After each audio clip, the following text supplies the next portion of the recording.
kabar kemudian hari yang nanti hadir. Ya, Orang berbahaya ya, tapi alhamdulillah itu bagian dari menambahkan syukur kita kepada Allah Subhanahu Wa Taala. Baik, pagi ini saya nggak mulai dari definisi, tapi kemudian kita kepingin membayangkan seolah ini POV kita, ya, kehidupan kita. Jam 11 malam lagi scroll TikTok mungkin, lagi scroll IG, kemudian kita ketemu satu video yang kemudian ada tulisan di situ. Sabda Rasulullah SAW, kemudian di bawahnya sebarkan 10 orang, kemudian kamu akan mendapati kebahagiaan rezeki. Kira-kira kalau kemudian saya kasih pilihan teman-teman, langsung di share ketika ketemu yang gitu. Nanti yang kedua live dulu, cek belakangan. Ini yang teman-teman di sini atau mungkin ada yang memang tugas di yang lagi jalan. Nanti yang ketiga, tanya besar. Nanti yang keempat, buka kimat. Atau yang kelima, buka ChatGPT. Kira-kira teman-teman di sini jawabnya apa? Pilih yang mana? A, B, C, D, E. Ya, cek dulu. Ada yang lain mungkin berbeda, ada yang berbeda. Cek dulu. Oke, baik. Nah, teman-teman, dulu tantangan ilmu hadis mungkin bagaimana mengeluarkan riwayat. Kemudian hari ini tentu sedikit berbeda karena kita secara tidak langsung mengakui atau tidak, kita akan ketemu fenomena hari ini cukup membanjiri fenomena kita di kehidupan bermedsos, yang kemudian dari kita terkadang terdampak dan terdistraksi atas kebanjiran medsos yang seperti kita terkadang nggak siap filter, nggak siap kemudian menyikapi lebih dalam, baru share tapi kemudian kita gagal melihat itu. Nah, kemudian di zaman yang artificial intelligence yang seperti ini terkadang kita juga perlu melihat kembali bagaimana kita menemukan akarnya. Nah, di pagi hari ini alhamdulillah kita ketemu dengan sosok yang kemudian akan ngobrol bareng kita, Pak Muhammad Fauzan Hadi, yang kemudian hari ini beliau diamanahkan menjadi ketua Kaprodi yang banyak untuk ilmu hadis ya Pak. Dan kita akan ngobrol lebih jauh terkait dengan hadis. Dan kalau kemudian kita bicara ilmu apa, boleh nih Pak, apakah kemudian ilmu ini akan hanya bicara jarak takdir, mungkin ya kalau yang lebih ngerti, atau mungkin hanya bicara dengan mantan, atau kemudian ini mantan ya bukan mantan gitu. Ini yang kemudian terkadang ini kalau orang apa sih itu gitu. Kalau kemudian ketemu anak kelas 10 Pak, kalau ketemu anak kelas 10 di sebuah SMA gitu, apa sih sebenarnya ilmu hadis itu gitu? Bagi versi anak SMA yang kemudian apa ya, gitu, atau siapa kemana ya? Boleh nggak Pak kita sebut dulu? Dan disilakan mungkin Bapak, dan di awal ini saya kepingin lebih dalam sebelum menjawab pertanyaan tadi, boleh lebih terkenal lebih jauh Pak, dari mana asal, kemudian sudah berapa lama di program studi ini, dan dulu pernah mengaku di studi apa? Disilakan dulu Bapak. Assalamualaikum warahmatullahi wabarakatuh. Waalaikumsalam. Terima kasih Ustaz. Alhamdulillah rabbil alamin, wassalatu wassalamu ala asyrofil anbiya'i wal mursalin wa ala alihi wa ashabihi ajma'in. Asyhadu an la ilaha illallah wa asyhadu anna Muhammadan abduhu wa rasuluh sallallahu alaihi wasallam wa nabiyya ba'da. Allahumma shalli wa sallim ala nabiyyina Muhammadin wa ala alihi wa ashabihi ajma'in. Baik Ustaz, senang sekali hari ini kami dapat hadir lagi di payung ini. Setelah sebelumnya dalam bulan Ramadan ya, kita sempat juga podcast di pesantrennya Elsa. Sebulan ketika itu mengangkat tema saling sebelum sharing. Agak nyambung gitu ya Pak. Nyambung ada itu. Baik, sebelumnya Ustaz perkenalkan saya Muhammad Fauzan Azim, MAG. MAG itu Magister Alam Goib. Ya, memberi beragama ya. Saat ini kami di Fakultas Usuluddin Adab dan Dakwah Universitas Lampung, lebih tepatnya prodi ilmu hadis. Ini prodi ilmu hadis masih terbilang prodi baru. penerimaan mahasiswa baru yang kali ini adalah kita penerimaan untuk angkatan kedua. Jadi sebenarnya saat ini adalah kalau namanya ini adalah asal dikunang awal. Tadi buat Yang pertama perintis ya. Saya sebelumnya di Padang, Sumatera Barat, pernah asli di sana dan bertugas di sini. Alhamdulillah sejak Januari 2021. Kemudian terkait prodi ilmu hadis sendiri, Ustaz, bagaimanapun kita kembalikan dulu ke ilmu hadis itu apa? Kalau hadis secara umum ulama ada menjelaskan hadis itu ma'rufah ila Nabi sallallahu alaihi wasallam min qaulin aw fi'lin aw taqrir aw sifatin khalqiyah aw khuluqiyah. Segala sesuatu yang disandarkan, yang dinisbahkan kepada Nabi sallallahu alaihi wasallam berupa perkataan, perbuatan, takrir atau ketetapan beliau, sifat beliau baik fisik maupun non fisik. Kemudian ilmu hadis secara sederhana berarti ilmu-ilmu yang membahas tentang hadis dan segala yang terkait dengan hadis.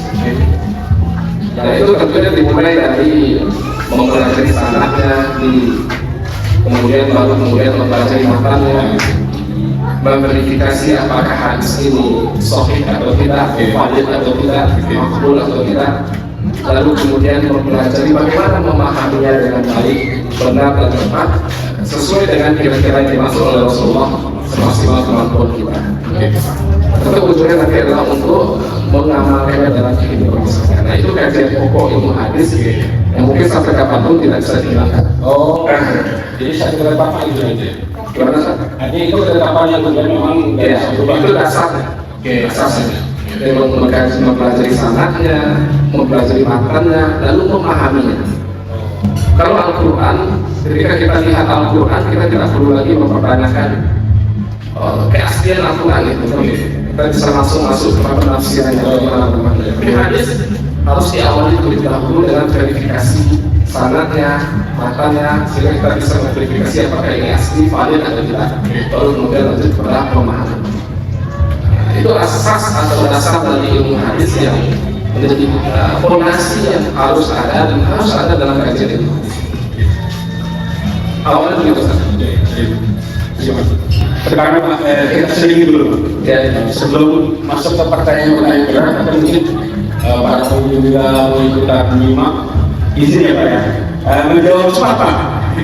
Jadi hanya satu kata saja. Setelah saya melontarkan pertanyaan, Bapak menjawab satu kata Pak. Siapa ya Pak? Bukan ini kata. Siap. Hadis. Satu kata Pak. Hadis. Cerita Rasul. Oke. Mandi saya. Profetik. Skripsi. Progresif. Tahrir. Seru. TikTok Pak. Keren. Oke. Artificial intelligence. Harus. Dan terakhir Pak, menjadi apa lagi Pak? Tidak. Nah, itu paling benar ya Pak. Oke. Kita akan bawa teman-teman bukan masuk ke teori, tapi saya ingin masuk ke hal yang kemudian menjadi perjalanan pribadi Bapak. Kapan pertama kali Bapak merasa bahwa hadis bukan sekedar mata pelajaran atau disiplin ilmu, tapi sesuatu yang ingin Bapak dalami sebanyak itu? Baik, terima kasih Mas. Ini pertama kali mempunyai ketertarikan lebih dalam untuk kajian ini. Pertama kali itu adalah kelas 2 Aliyah. Alias berarti di Sumatera Barat ya Pak ya? Sumatera. Itu ketika saya masuk jurusan keagamaan di Aliyah, kelas Aliyah negeri, dan bertemu dengan seorang guru, seorang ustaz yang mengajarkan mata pelajaran hadis. Itu memberikan kesan yang begitu menarik bagi saya. Apa lagi Pak? Boleh diskusi Pak? Tidak Pak. Kemudian menguatkan juga nih. Tadi yang begini Pak. Nah, kesan yang beliau berikan itu Ustaz, artinya apa? Ketika kita belajar hadis, itu sudah pasti kita akan mengenali pribadi Rasulullah. Karena hadis seperti yang kita sebut tadi itu adalah perkataan Nabi, perbuatan Nabi, bahasa Nabi, bahkan sifat fisik maupun sifat non fisik Nabi. Berarti ketika kita belajar hadis, berarti kita sedang mencoba mengenali dan lebih akrab lagi dengan Rasul kita Sallallahu Alaihi Wasallam. Ini suatu keniscayaan dan kita umat Islam tentunya kita harus ingat. Itulah yang membuat artinya jangan langsung dikampangkan hadis itu ya menghafal jangan langsung dibayangkan kitab-kitabnya yang tapi kita awali dari niat kita bahwa kita baca hadis tapi kita mengenali lebih dekat Rasulullah, mengenali lebih dekat Rasulullah. Siapa yang akan mengenali beliau, mengakrabi beliau, mengikuti jejak sirahnya turunkan, itu mungkin yang menjadi motivasi awal yang membuat seperti kata Ustaz tadi bahwa belajar hadis bukan hanya belajar apa pelajaran, bukan hanya belajar materi kuliah, tapi ini adalah bagian dari jalan hidup kita. Jadi mempelajari Rasulullah lebih dalam, Rasulullah lebih dalam, dan tentu akurasinya dipertanggungjawabkan kaitan hadis. Baik Pak, sekarang Pak. Kalau ini ada masuk baru datang pada Pak lalu bertanya, Pak saya masih belum yakin kenapa saya harus belajar ilmu hadis. Kira-kira apa jawaban Bapak sih? Saya ragu nih gampang gitu. Kenapa sih saya harus di era anak-anak ini Pak? Oke, kenapa kita harus belajar ilmu hadis? Kebanyakan yang pertama hadis karena kita belajar ilmu kita dari Rasulullah, maka belajar ilmu hadis adalah untuk mengenali mengakrabi Rasul kita Sallallahu Alaihi Wasallam. Kemudian kenapa kita belajar ilmu hadis? Karena hadis itu adalah fondasi pokok agama kita setelah Al-Quran. Dan Al-Quran itu tidak mungkin bisa dioperasionalkan kalau kita tidak melihat ini berarti penting Pak ya? Penting sekali. Dalam keberagamaan kita, mulai dari pribadi kita, keluarga kita, bahkan masyarakat, tidak mungkin kita bisa menegakkan agama ini kalau kita tidak belajar hadis. Apalagi kalau hanya berjumpa ke atas. Dan hari ini perkembangan yang begitu pesat dari segi sosial, budaya, teknologi, segala ini ekonomi politik, banyak permasalahan isu-isu yang sesungguhnya jawabannya ada pada hadis. Ya. Nah, bagaimana siapa yang akan mengeksplorasi itu lalu menghadirkan dan menghidupkan sebagai sebuah jawaban yang bukan kita. Dan kemudian hadis ya seperti yang kita sebut itu hari ini jangan dibayangkan nanti langsung bayang kita bayangkan nah, seperti yang kita sebut tadi beberapa banyak sekarang hadis yang viral di media sosial itu harus kita isi secara lebih bertanggung jawab dan itu adalah menjadi yang baru anak baru untuk lebih menginginkan hadis dan sunnah. Terus kemudian kita ada semacam problem begini Pak kalau saya mulai di sini. Jadi sebagai kita kemudian kan tadi ada yang dipakai bahasa juga tua, juga literatur yang tercetak tertulis bersekian abad yang lalu gitu. Nah, kemudian kita ketemu dunia yang hari ini TikTok lah, podcast, Netflix. Nah, gimana dijelasin kalau yang punya bahasa eksponensial lebih dari ratusan tahun? Justru sangat relevan untuk kemudian hari ini kita bikin pegangan. Selain tadi mungkin Bapak di tadi di awal-awal mungkin ini untuk kita sebagai kaum muslimin kalau baca Quran nggak ada gimana memahaminya, atau kalau begini kita kan setiap hari sholat dan beberapa teks sholat, bukan beberapa ya, semua teks sholat tentu berangkat dari hadis gitu. Dilihatnya menarik Pak, kira-kira gimana Pak melihatnya kalau ketemu problem kemudian menangnya ini manuskrip lah ini. Selain tadi kemudian juga termasuk Bapak mungkin ini bukan hanya bab ibadah sekarang Pak gitu. Ada bab politik, atau kalau kemudian ditarik ke fenomena muda hari ini sampai sejauh mana kalau kemudian ternyata nggak kalah seru nih sama TikTok, sama Netflix, dan kemudian ini kalau dipelajari lebih serius bakal ketemu sebagai jawaban dari kehidupan kita. Kalau melihatnya Bapak baik, ya pertama melihat kenapa kita belajar hadis, karena hadis adalah pribadi Rasulullah kita ini harus mengenali dia lebih akrab. Yang kedua karena hadis adalah fondasi pokok agama kita yang tidak mungkin mungkin kita dapat menegakkan agama yang benar kalau kita tidak belajar. Kemudian kami di Ilham Untusila itu punya tagline misalnya. Apa itu? Prophetic progressive. Artinya Pak, ada yang mungkin Prophetic itu artinya nilai-nilai kenabian. Nilai-nilai kenabian. Dia memang tetap harus bijak berpegang pada nilai-nilai kenabian itu. Oke. Bagaimanapun perkembangan zaman itu adalah sesuatu yang pokok yang baku yang tidak mungkin berubah. Tapi kita juga progresif. Progresif itu adalah adaptif dengan perkembangan kemajuan zaman. Adaptif dengan perkembangan teknologi. Dan itulah yang menjadi judul dari podcast kita hari ini, gaya baru studi hadis. Jelajah seru kajian hadis masa kini. Artinya kita bukan lagi hanya kalau zaman saya kuliah dulu saja. Bahwa betul ketika itu kalau mau belajar hadis itu ya kita tersebut yang menjadi mentafsir hadis, meneliti, menganalisis sanadnya, lalu mempelajari matanya. Tetapi hari ini hadis sesuai dengan perkembangan teknologi itu mendapat kemasan yang lebih menarik lagi. Dan itu sesuai dengan perkembangan teknologi serta cocok dengan generasi era digital ini. Kita sekarang muncul yang namanya digitalisasi hadis. Artinya kalau dulu mempelajari hadis itu harus lewat kitab. Sekarang bisa tinggal ada aplikasinya ya, tinggal klik muncul itu. Sangatnya lengkap, keterangan hadisnya ada di mana, bahkan muncul pada sesuatu.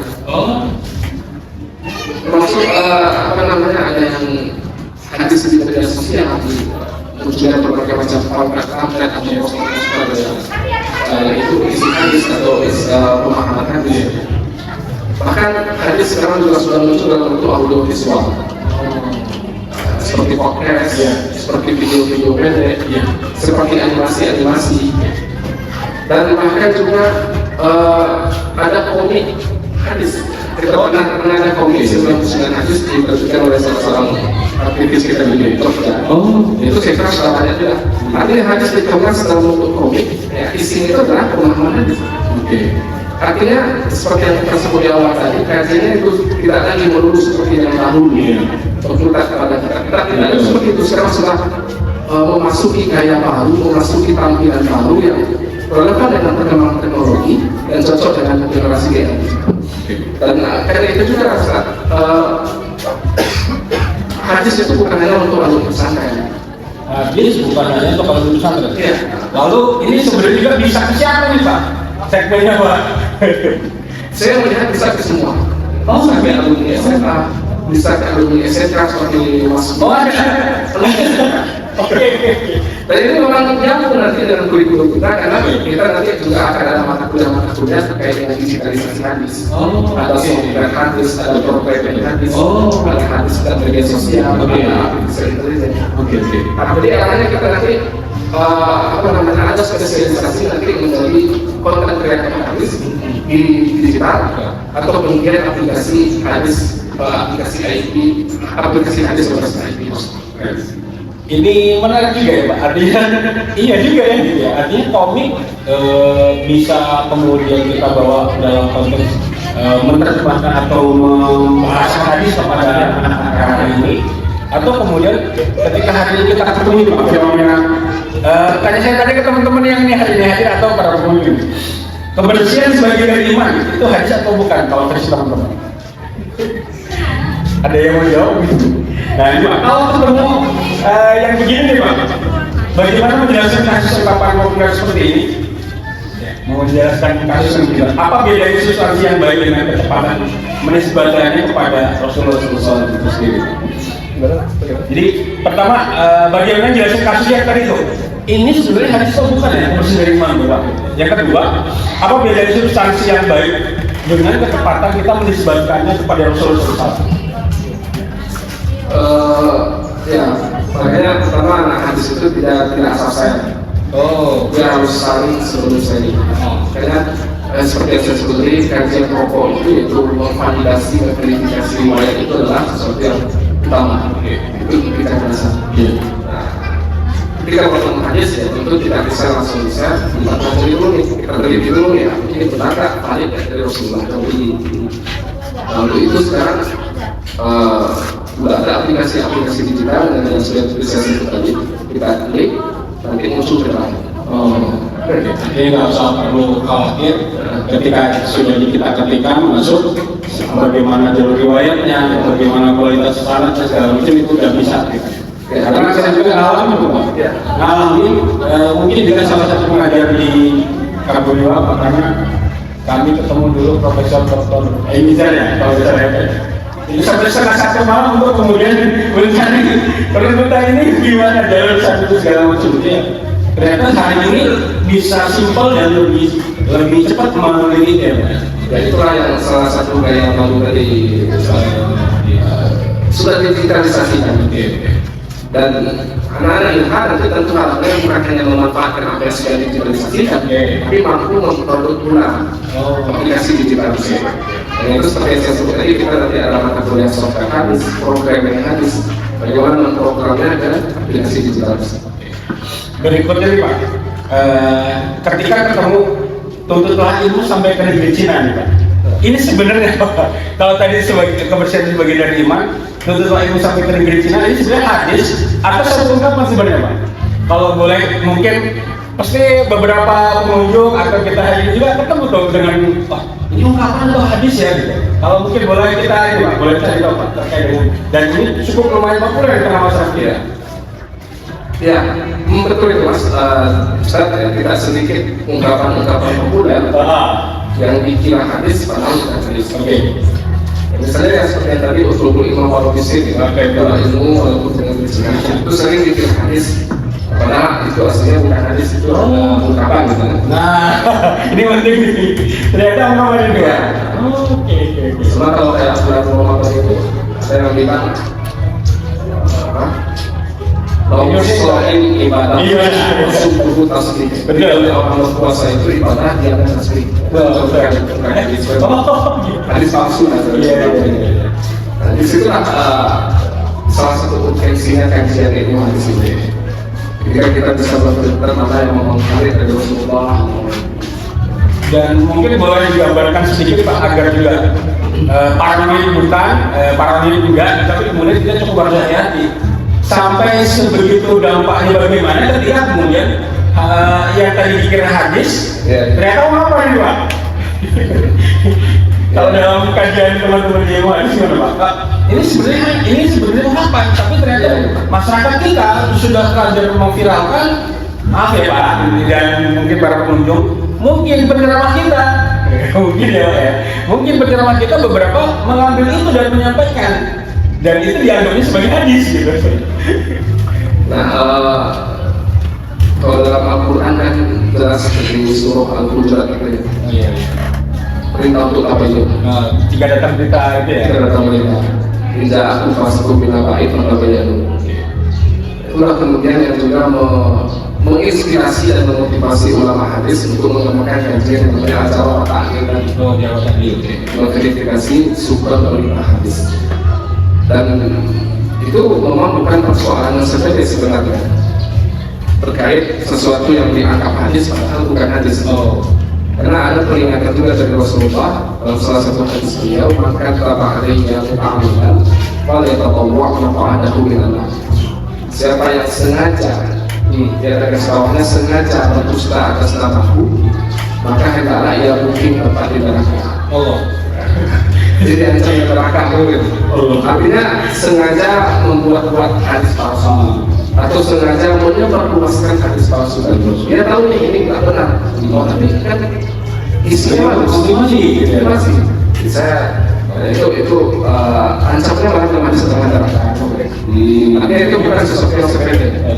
Nah, karena itulah kita penting bagi kita, terutama teman-teman ilmu hadis, untuk terus mengedukasi masyarakat.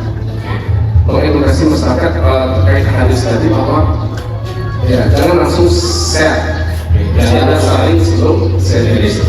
Karena kita tetap bisa ya, kalau yang tersebar itu sesuatu yang palsu, sudah otomatis yang asli nanti tidak akan viral. Mencoba kita untuk memviralkan yang sahih, yang makbul tadi itu. Jadi cukup harus berhati-hati ya ketika kita bicara. Dan saya membayangkan jika kemudian para alumni kita juga yang bisa termanfaatkan, bisa tersebar, berkontribusi di tengah-tengah masyarakat yang kemudian juga konsumsi hadisnya menggunakan hadisnya cukup kencang, tapi kemudian kepakaran dalam bidang hadis gantinya, tetapi kemudian hadir teman-teman di mahasiswa ya hadir untuk ikut berkontribusi bersama itu. Mungkin para ustadz yang kemudian punya tim mudah memverifikasi hadis sebelum disampaikan. Atau yang kedua mungkin pengajar-pengajar di masjid dan musola di PPA yang kemudian juga terkadang mengajarkan hadis sudah diverifikasi juga oleh teman-teman semakin seru juga kayak ini Pak. Ada kalau nanti ketemu KKN juga yang bisa kemudian melibatkan teman-teman di lah. Saya lagi sedang tadi Bapak menjelaskan saya keren juga ya kalau kemudian teman-teman ini terlibat penuh dan terlibat lebih luas lagi. Artinya dengan berbekal ilmu hadis ya, tentunya dengan kurikulum yang lengkap tadi, mulai dari kajian-kajian klasik yang menjadi fondasi sampai kajian terbarukan seperti digitalisasi hadis tadi, teman-teman di ILH itu bisa kemana-mana dan ada di mana-mana. Itu seperti yang saya sampaikan, menjadi konsultan agama Islam, menjadi timnya soal pendakwah, termasuk editor mungkin. Editor buku-buku keislaman. Dan tentunya kalau buku keislaman sudah pasti ada hadis-hadisnya. Artinya ini bagi teman-teman mahasiswa yang juga bukan perkara yang sulit dong ya. Saya rasa iya juga. Ada melihatnya harusnya penelitian lebih luas. Peluang itu ternyata lebih bisa kita dapat di banyak sisi. Berikutnya Pak, hari ini kita mendengar pendekatan antropologi, sosiologi, sejarah, komunikasi, psikologi, digital human, bahkan ada juga desain. Pertanyaan saya ke Bapak nih Pak izin Pak, seberapa jauh disiplin ilmu lain itu boleh masuk Pak, membantu memahami hadis, tapi tanpa justru membuat kita kehilangan fondasi ilmu hadis itu sendiri. Ya, Profesor Amin Abdullah di Jogja itu kan mengembangkan suatu konsep keilmuan namanya integrasi interkoneksi. Integrasi interkoneksi. Amin Pak, kalau mungkin ada yang agak sedikit gagal memahami. Sebenarnya integrasi itu berarti antar ilmu itu dia bisa saling masuk. Saling meminjam metode, meminjam teori. Dan interkoneksi semua ilmu itu saling berkoneksi, saling menyapa.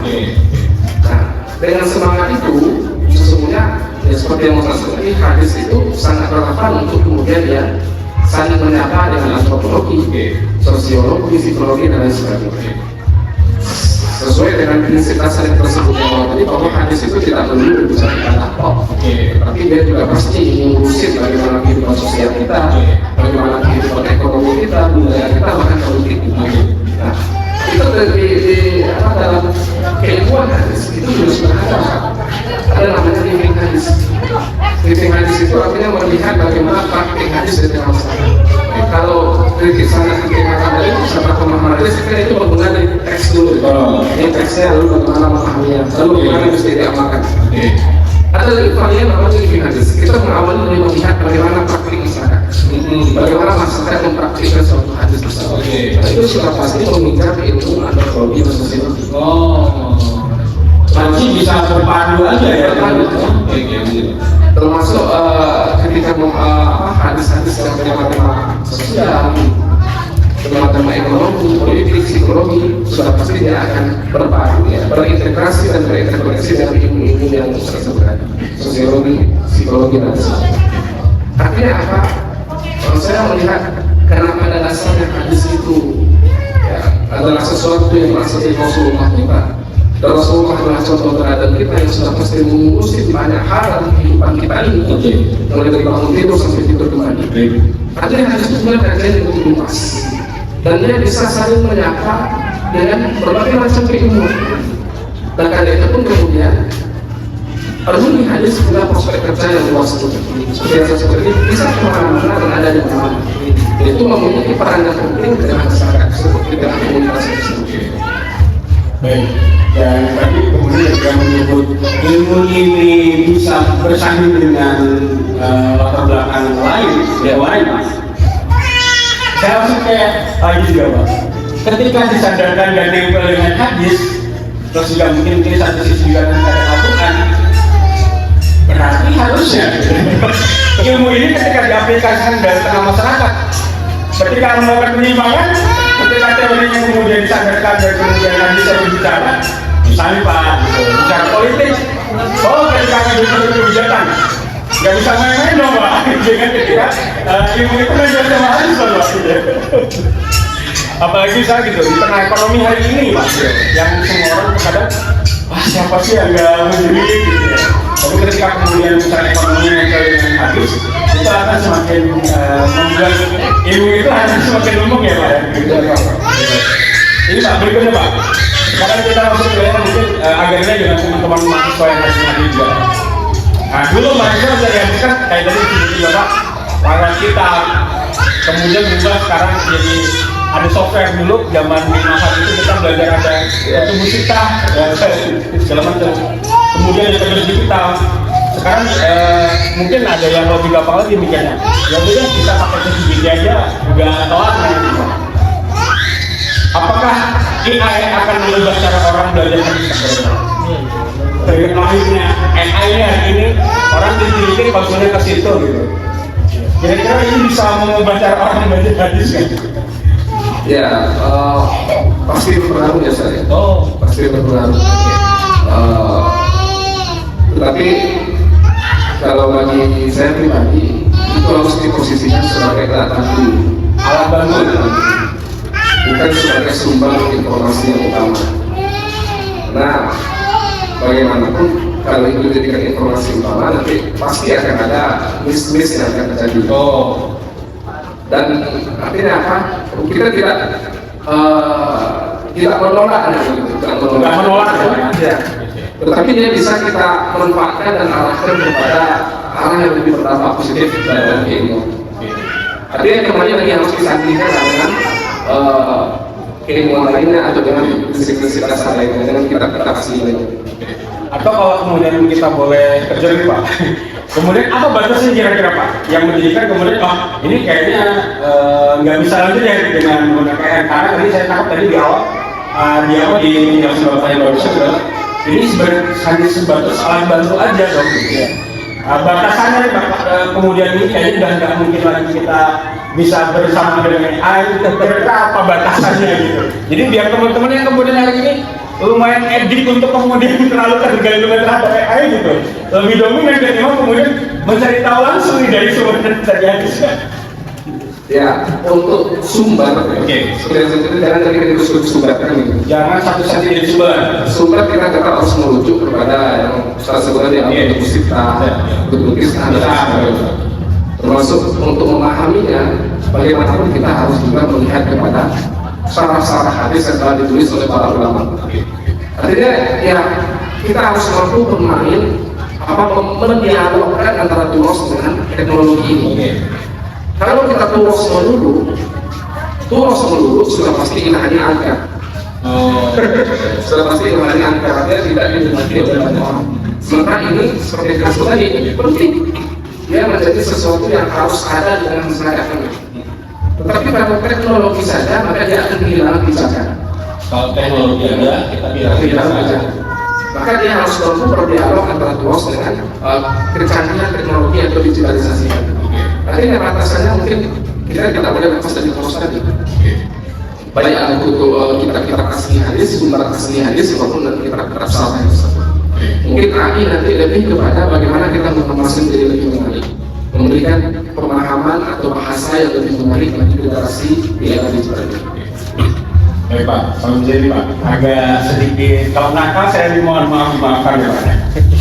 Apakah mungkin seseorang rajin mengutip hadis, tetapi sebenarnya tidak memahami hadis? Sangat mungkin, Mas. Sangat mungkin, Mas. Mana yang lebih berbahaya?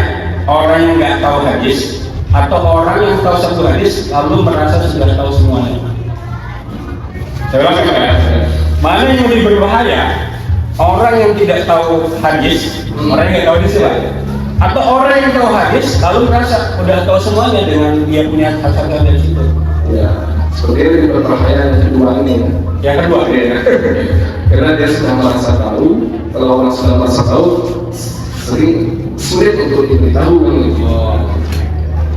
Tapi yang belum tahu itulah yang akan kalau kata Imam Syafi'i, ulama dan iman dan iman menjadi. Semakin bertambah ilmuku, semakin sadar aku akan kebodohanku memang. Dia akan mau terus belajar dan dia mau terus untuk dikritik, diberikan masukan. Jadi dia nggak tahu, tapi dia mau cari tahu ya Pak. Iya. Apa kesalahan paling sering dilakukan anak muda saat membawa hadis ke ranah dunia media sosial? Kalau dalam pantauan Bapak gitu. Pertama, ya seperti yang tadi, asal share tadi atau asal menyampaikan tadi, tanpa terlebih dahulu untuk memvalidasi atau memverifikasi. Yang kedua, mungkin terkadang menyampaikan pemahaman yang kurang tepat, sehingga menimbulkan pemahaman masyarakat akhirnya juga keliru.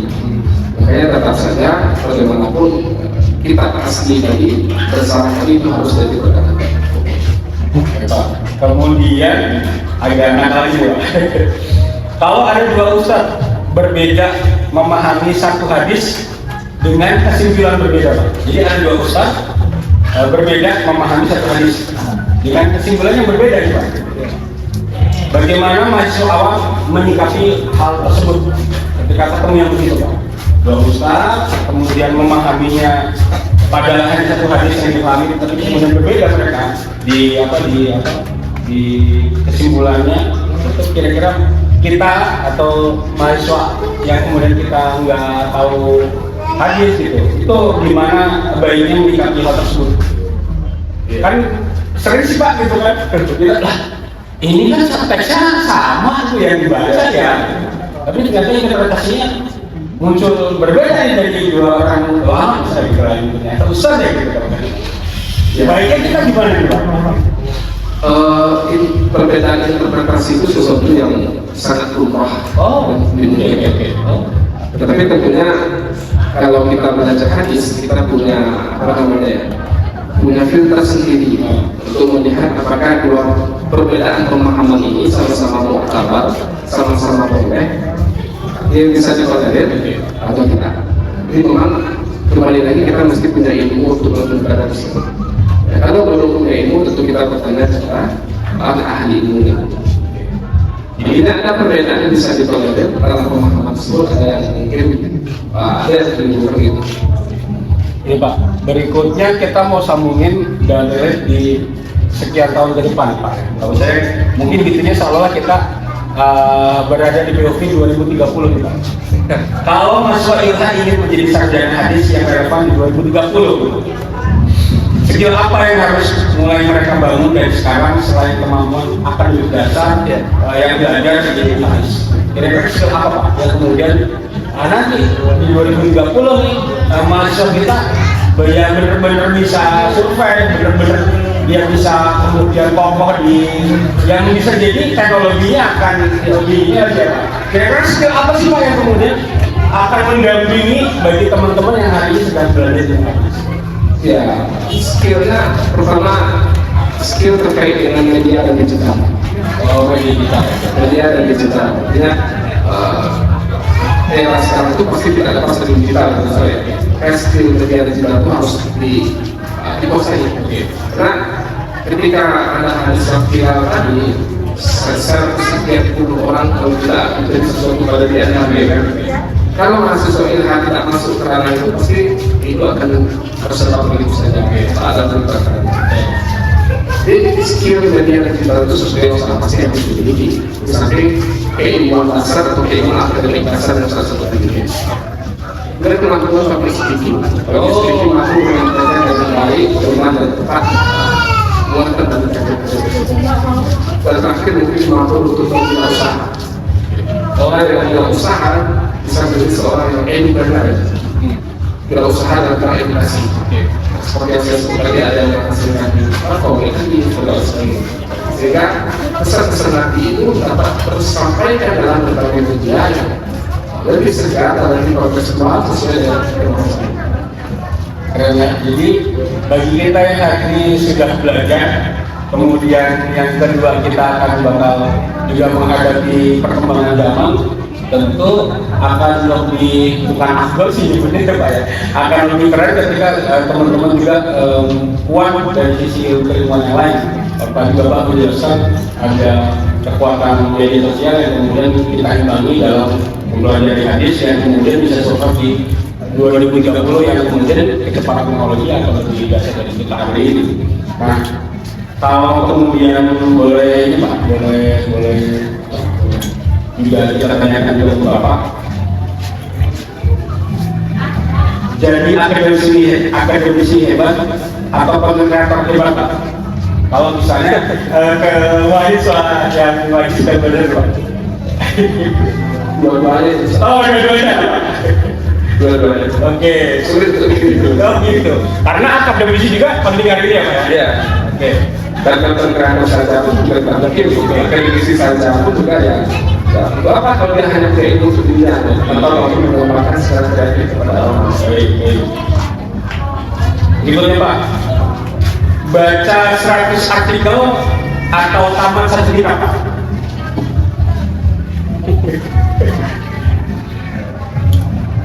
Baca suatu ya. Atau tamat dia menyelesaikan satu kitab gitu Pak? Agar lebih komprehensif supaya tamat satu kitab dulu. Tamat satu kitab. Boleh tahu Pak, kenapa sampai harus memilih itu Pak?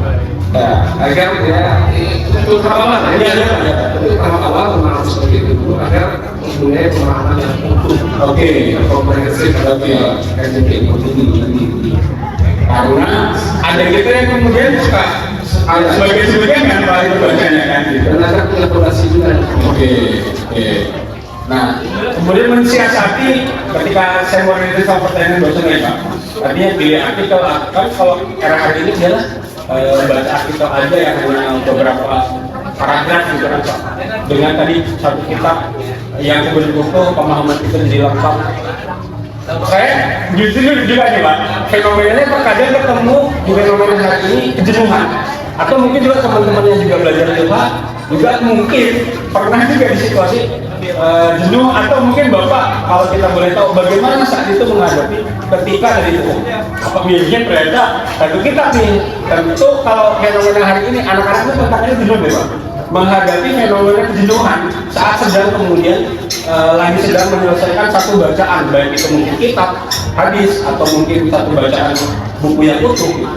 Mungkin boleh Pak, kita agak sedikit nyeleweng dikit ini, bagaimana mensiasati agar kemudian kejenuhan itu benar-benar bisa lewat, tuntas kita dalam menyelesaikan bacaan dan kita mendapatkan satu ilmu baru mungkin gitu. Ketika kita mempelajari satu kitab yang utuh mungkin.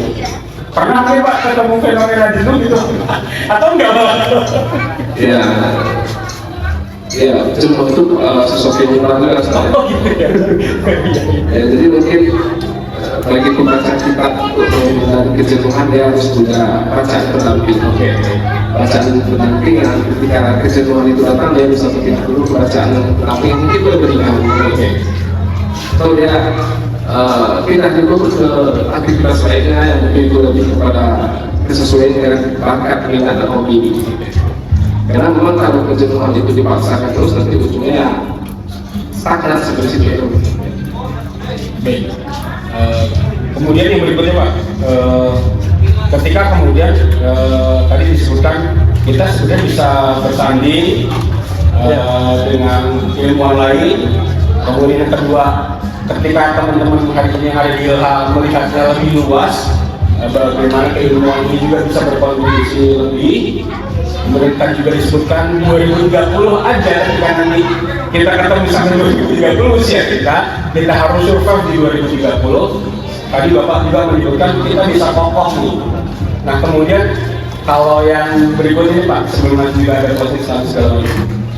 Apa yang kemudian juga satu hal lagi Pak, boleh nggak Pak kita dikuatkan harga mati, kenapa juga ilham menjadi pilihan yang menarik untuk anak SMA yang hari ini, termasuk tadi ada Mas Sultan dan juga SMK ternyata hari saja kita dari SMK pun ada yang belajar. Mungkin bisa seperti satu lagi meyakinkan ya anak-anak hari ini yang kemudian merasa saya nanti keluar dari sini kemana nih ya kan gitu, atau bisa nggak ya saya bekerja dengan nyaman atau dengan kita tenang gitu. Karena fenomena hari ini, mohon maaf ya tentunya Pak, apakah saya juga salah menyikapinya, orientasi untuk kemudian merasa hidup itu memang harus bekerja dan dia kuliah harus kemudian menghasilkan kader, atau kalau saya mungkin boleh pertanyaan saya berubah atau saya mundur nih Pak, boleh nggak sih Pak gitu sebenarnya seorang mahasiswa itu kemudian melakukan studi atau menuntut ilmu di satu perguruan tinggi, kemudian orientasinya begitu di awal dia mau daftar saja menentukan jurusan ini sudah berorientasi, ini nanti kerjaan saya apa ya gitu. Boleh Pak, kalau saya mau itu udah, kalau saya waktu sekali lagi berapa ya. Tapi ketika saya ketemu adik-adik di lapangan, ada yang muncul Pak, dan berkali-kali muncul pertanyaan itu. Bolehkah kalau mungkin dari sudut pandangan, bolehkah seorang muslim atau mungkin juga bolehkah seorang muslim yang kemudian dia baru akan menentukan sebenarnya jurusan. Tapi jurusan apa ya? Ilham apa prodi lain mungkin untuk silakan gitu. Yang orientasi saya belajar ini kan harus nanti menghasilkan sesuatu dari selesai studi. Boleh Pak mungkin modul sedikit dan mungkin lebih kepada memanfaatkan teman-teman yang hari ini ada yang sudah kelas 12 nih Pak ya. Bentar lagi menentukan itu dan boleh tadi langsung disambung. Ilham yang depan. Baik, saya menjawabnya mungkin jangan dari perspektif saya dulu. Boleh Pak, nggak apa-apa. Saya mau menjawabnya berdasarkan pengalaman mahasiswa IKH yang saya temukan. Oke. Berdasarkan pengalaman yang saya lihat temukan dari mahasiswa Ilham atau calon mahasiswa Ilham atau mereka yang di kelas 12 yang minat studi Ilham, ketika ditanya, kamu mau masuk Ilham yang hadis sudah? Oh. Nah, rata-rata mereka itu menjawab, hampir tidak ada yang menjawab pengen jadi ini, pengen jadi itu. Oh, malah nggak orientasi nggak ya itu. Oke. Jawabannya itu apa? Yang muncul itu pertama karena ingin memahami hadis secara lebih Masya Allah. dalam. Artinya malah itu mereka benar-benar dari ini mereka gitu ya. Motivasinya rata-rata itu adalah ketika saya tanya motivasi keilmuan. Oh. Motivasi keilmuan, kecintaan pada ilmu, keinginan untuk mengetahui ilmu secara lebih dalam. Ini kan ilmu hadis serumit kayak gitu. Jadi tertarik untuk belajar lebih dalam. Mungkin saya cuma ketika teman-teman yang ada di buku jawaban itu seperti itu. Jadi jawaban mereka itu lebih kepada orientasi pertama itu dalam basic Ilmu aja gitu ya. Ya. Kemudian mungkin ya ada juga yang menjawab misalnya saya ingin tahu Pak, ada istilah hadis dhaif, hadis sahih. Iya, iya. Itu apa sih? Bagaimana membedakannya satu dengan yang lain? Saya ingin tahu itu. Saya ingin ilmu hadis kan gitu. Ada juga yang menjawab ya karena sebenarnya kecintaan pada Rasulullah. Saya ingin lebih akrab lagi dengan Rasul saya karena saya pelajari ilmu hadis. Akhirnya maka saya melihat tidak melulu prodi itu adalah prodi pencetak kerja kan? Ternyata juga ada prodi itu merupakan prodi penghasil ilmuwan. Prodi penghasil ilmuwan. Saya sepertinya Ilham ini boleh jadi termasuk prodi yang kita kategori prodi untuk penghasil ilmuwan. Dalam bahasa agama kita prodi penghasil ulama, calon-calon ulama. Karena memang motivasi mereka itu lebih di situ Ustaz. Jadi bagi saya sebagai kaprodi terbanyak dari pengalaman tadi, jangan juga kemudian kita membuat mereka kemudian menjadi bingung. Misalnya gitu, mereka sudah punya motivasi keilmuan yang kuat, kecintaan pada ilmu yang kuat, kecintaan pada Rasulullah yang kuat. Itu yang memilih prodi. Jangan kemudian kita berbingung. Nanti kamu masih itu mau jadi apa? Jangan kita mencoba menggeser orientasi kita pada orientasi kita. Jadi tidak semua prodi itu mencetak pekerja, tapi ada prodi itu yang memang hasil itu. Biasanya itu hasil. Nah, namun saya meyakini, ya ini kembali kepada keimanan. Siapa yang mau mempelajari hadis yang adalah warisan Rasulullah, sudah pasti tidak akan ada sia-sia. Sudah pasti tidak ada sia-sia. Dan artinya apa seperti yang saya sebut tadi, nanti alumni Ilham itu haknya kesehat mereka akan ada di mana-mana dan bisa kemana-mana. Dan bahkan ketika mereka menjadi guru ngaji di desa mereka sendiri, maka itu juga peran yang mulia. Peran yang mulia. Menjadi berdakwah, menjadi ustaz, menjadi tokoh di desa mereka sendiri, itu peran yang mulia. Jadi begini Ustaz, pengalaman saya ketika bertemu dengan mahasiswa Ilham atau calon mahasiswa Ilham atau mungkin rekan-rekan sesama akademisi hadis, motivasi mereka itu rata-rata adalah orientasi keilmuan, bukan justru orientasi kerja. Bagi saya itu jangan kemudian kita geser orientasi itu kepada orientasi kerja. Jangan dulu kita ketika kita belajar itu kita harus nanti ternyata ya merupakan itu sebagai patokan. Iya. Dan itu insya Allah akan pasti pasti akan tidak ternyia-nyiakan mereka yang mempelajari hadis tersebut. Nah, meskipun begitu, prodi ilmu hadis ini punya prospek kerja yang luas. Jadi walaupun ini tadi adalah prodi penghasil ilmu, tetapi jangan gampang dia punya prospek kerja yang luas. Dia bisa bekerja sebagai akademisi, berperan sebagai akademisi, mulai dari guru di madrasah, guru di pondok pesantren, bahkan mungkin menjadi dosen atau menjadi peneliti seperti di BRIN misalnya dalam riset itu kan ada lagi peneliti sosial keagamaan. Itu nanti akademisi dan anak-anak. Kemudian dia juga bisa menjadi praktisi keagamaan, PNS atau P3K di Kementerian Agama, di KUA. Menjadi penyuluh agama, menjadi penghulu agama. Kemudian alumni Ilhad juga bisa menjadi praktisi keagamaan di instansi TNI Polri. Jadi tidak omong-omong saya punya teman sama-sama alumni Ilhad. Ada yang sudah bekerja di Mabes Polri bidang rohani. Juga ada yang bekerja di menjadi angkatan TNI. Juga bidang rohani. Mereka tidak sakit lagi. Terkadang memang instansi TNI Polri itu ketika mereka mau merekrut pembina rohani mereka jadi yang kualifikasi akademik hadis termasuk training rohani di rumah sakit. Betul. Dan kemudian lagi yang terbaru ini adalah menjadi edupreneur. Seperti teman-teman di Agri dan dia dalam edukasi kewirausahaan edukasi menjadi bagian aplikasi hadis digital, aplikasi ilmu hadis digital. Artinya apa? Memang kita punya prospek kerja yang luas. Ada sedang mungkin ini yang belum begitu familiar. Artinya begini, saya tidak menyalahkan saya ketika ada calon mahasiswa ini orientasi kerja itu kondisinya sah-sah saja. Ketika ada orientasi itu jangan gampang karena kita faktanya ini bukan realitanya, bukan lagi cita-cita, udah fakta dari kita bisa di mana-mana dan mana-mana. Walaupun rata-rata saya temukan mereka yang masih main itu orientasi awal adalah orientasi keilmuan. Jadi menarik sih. Jadi saya bahas ini kayak jadi buat saya siapa yang belum pelajari ilmu hadis atau hadis sosial, Allah tidak akan menyanyiakan. Insya Allah Allah siap-siap. Baik Pak, mungkin Pak ada semacam statement akhir atau close yang mungkin mau disampaikan ke teman-teman yang hari ini menyimak, baik yang ada di sini atau luar Pak. Terutama tadi sudah disampaikan juga di ungkapan Bapak terakhir. Kalau lihatnya luas, kalau kita berprospek peluang kerja, ternyata malah kalau saya sendiri nyikapnya gini Pak. Ini berarti prodi ini tidak terbatasi sekat tertentu. Kalau di prodi yang lain sebenarnya, ini misalnya ekonomi syariah berarti mungkin perbankan lah ada apa gitu. Nah ini berarti bisa lebih luas lagi.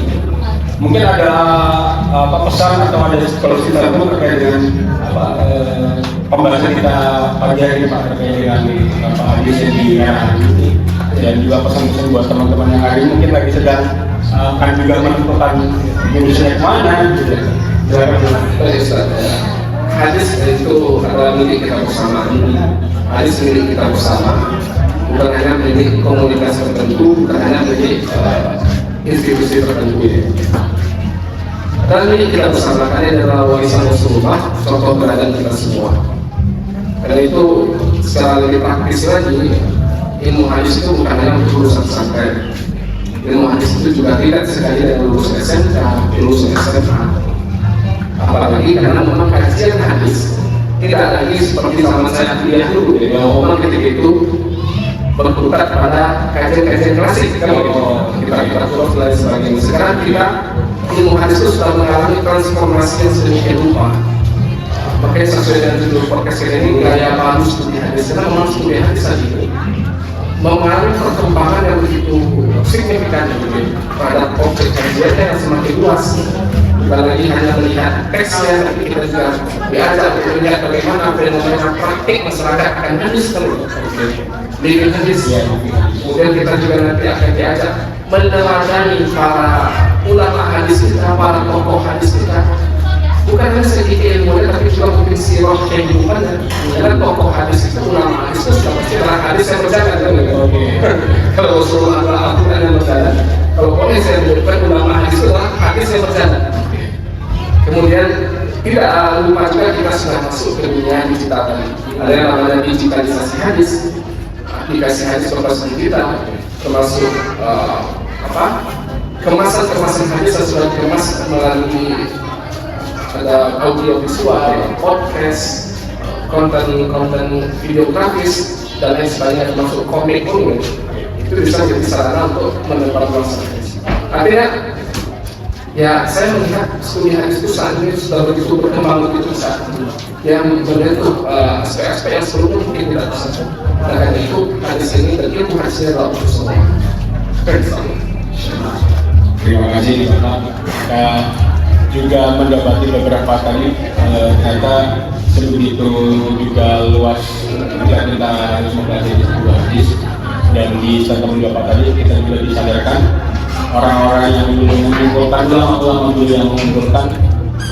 Semalam juga ketemu tuh Pak di dalam kerja dan semalam di Instagram itu ada yang membuat perjalanan perjalanan ulamanya saja, dan ternyata kalau kemudian kita mau relate juga ke fenomena yang lagi tadi ini menjadi seorang traveler, berarti kan ulama-ulama di terdahulu itu selain dia mengumpul hadis, mencari hadis, mencari ketingkatan kualitas hadisnya, juga seorang traveler yang kemudian bukan menjadi traveler ansih ya, tapi kemudian juga menyatukan hobi sekaligus juga niat mulia, yang kemudian hari ini kita tinggal bener-bener menyempatkan waktu. Sudah ada softwarenya tadi ya Pak ya? Sudah ada softwarenya, jangan gampang kemudian nge-share sebelum di-sharing, dan juga ini pesan buat kita, bagi kita yang hari ini belum menentukan jurusan dan masih ragu gitu, kayaknya deh gitu, putar ulang lagi podcastnya, dan obrolan menarik kita pagi hari ini cukup membuka, bukan cukup lagi, lumayan membuka cakrawala berpikir kita termasuk diri saya nih Pak. Ya ternyata yang selama ini kita sedang meremehkan apa sih, dan juga kami di bawah kita juga berpikir apa sih ilmu hadis gitu ya, bisa apa sih gitu Pak. Tapi ternyata teman-teman bagi yang belum menentukan jurusan nggak salah, dan ternyata peluang ini kita bisa lihat lebih luas. Ternyata dibalik kemudian jurusan atau prodi ilmu hadis itu bisa berkontribusi luas, malah kemudian bisa melewati batas-batas sekat yang kemudian diberikan oleh prodi lain. Wah, jadi kebenaran prodi hadis. Karena saya baru tadi dapat ini Pak, dapat wahyu, bukan wahyu, kalau wahyu itu nabi gitu. Dapat petunjuknya, oh iya ternyata sampai sebegitu dalamnya kita. Dan sekali lagi teman-teman yang kemudian hadir juga hadir, terima kasih diucapkan teman, dan juga ada yang juga ikut hadir, kita ucapkan terima kasih Bapak, terima kasih. Mudah-mudahan prodi ini Pak menjadi salah satu prodi yang kemudian boleh dibilang ini baru angkatan yang kedua ya. Angkatan yang kedua, artinya walaupun belum memunculkan alumni ya Pak ya, belum, tetapi kemudian teman-teman udah boleh sedikit. Ya boleh Pak, boleh. Kita angkatan pertama ini asal bulan awal ini adalah 8 Pak. Angkatan kedua sekarang alhamdulillah sampai hari ini pendaftar kita sudah 23 orang. Allah, lompatannya lumayan berarti. Dan ini kita masih membuka penerimaan sampai besok itu tanggal 10. Terakhir besok.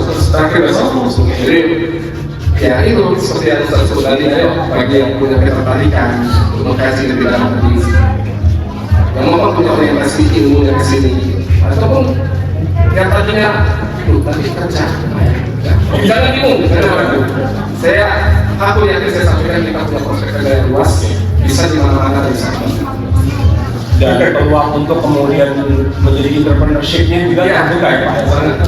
Karena melihat kita hari ini tingkat kepedulian dan tingkat kecintaan terhadap Al-Quran tentu akan dibarengi dengan hadis. Kalau melihat fenomena anak-anak SD yang mereka hanya sekedar suka komik yang mungkin superhero di era sekarang, mungkin tadi Pak dikatakan lagi, sekarang ayo buat gitu ya, ayo buat terkait dengan komik hadis yang kemudian juga ternyata dakwah juga ternyata bisa lebih luas lagi. Itu sumber teori bukan definisi. Ini Saya adalah para sahabat kami. Oke, baik teman-teman, terima kasih yang sudah menyimak pagi ini dan sekali lagi kita memberikan penegasan.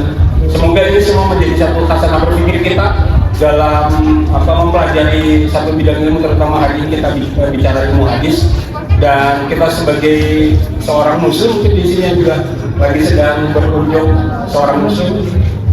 Saya juga tadi langsung berpikir lagi, alangkah indahnya ketika setiap rumah tangga ada satu anggota keluarganya yang kemudian ada yang mempelajari selain mungkin menghafal Quran, dan juga di sini juga belajar terkait dengan hadis. Karena tadi Bapak sudah di awal memberikan motivasi kita, kalau udah hafal Quran mungkin banyak mungkin juga bisa nih Pak di ide baru lagi nih, di mana-mana terbuka sekolah sekolah dengan penghafal Quran. Hadisnya sih malah nggak seberapa gitu ya. Kalau ini kemudian disandingkan, karena tadi kata-kata ungkapan Al-Quran, kalau nggak disandingkan sama hadis, gimana kita mau mendalami Al-Quran? Nah, ini juga ternyata mudah-mudahan akan memicu dan memacu sekolah-sekolah lain juga. Walaupun tadi kita bicara seolah-olah kayak hanya anak SMA yang akan gamang atau anak SMP yang terpilih jurusan ini, tapi kemudian membuka juga peluang semangat buat sekolah-sekolah yang kemudian hari ini bersemangat membuka hafalan buat anak-anak siswanya, juga bisa menyatakan hadis untuk kemudian 1-2 ayat yang kemudian bisa didalami lebih jauh. Terima kasih, sampai ketemu lagi. Terima kasih Bapak, semoga Prodi Ilha semakin jos dan keren, tadi lompatannya keren banget, dan semoga juga kontribusi kampus dengan masyarakat di sekitar juga akan semakin dirasa dampaknya. Waalaikumsalam, terima kasih, sampai ketemu lagi untuk pembahasan berikutnya, dan saya Assalamualaikum warahmatullahi wabarakatuh.